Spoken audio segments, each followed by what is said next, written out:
नमस्कार मित्रों, आज हम सब करवा चौथ व्रत की कथा सुनेंगे।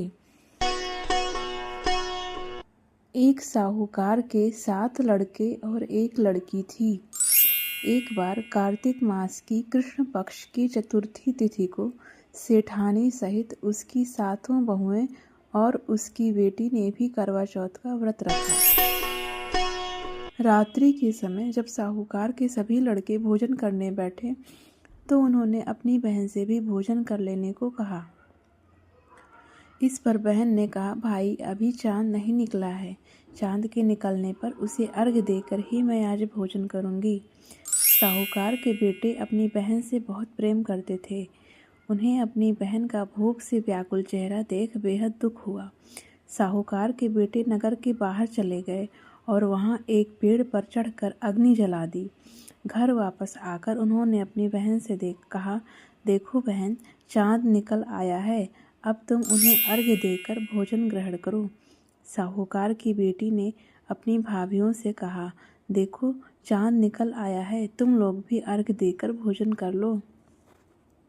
ननद की बात सुनकर भाभियों ने कहा, बहन अभी चांद नहीं निकला है, तुम्हारे भाई धोखे से अग्नि जलाकर उसकी प्रकाश को चांद के रूप में तुम्हें दिखा रहे हैं।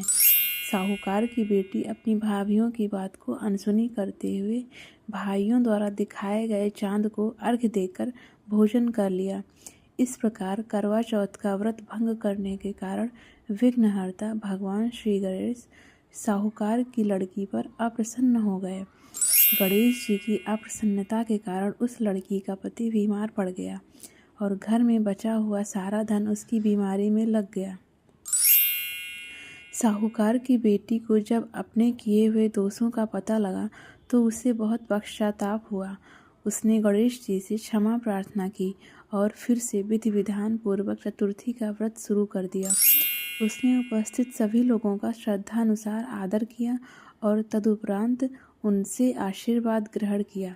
इस प्रकार उस लड़की के श्रद्धा भक्ति को देखकर एक दंत भगवान गणेश जी उस पर प्रसन्न हो गए और उसके पति को जीवन दान प्रदान किया। उसे सभी प्रकार के रोगों से मुक्त करके धन संपत्ति और वैभव से युक्त कर दिया। कहते हैं, इस प्रकार यदि कोई मनुष्य छल कपट अहंकार लोभ लालच को त्याग कर श्रद्धा और भक्ति भाव पूर्वक चतुर्थी का व्रत को पूर्ण करता है तो वह जीवन में सभी प्रकार के दुखों और क्लेशों से मुक्त होता है और सुखमय जीवन व्यतीत करता है।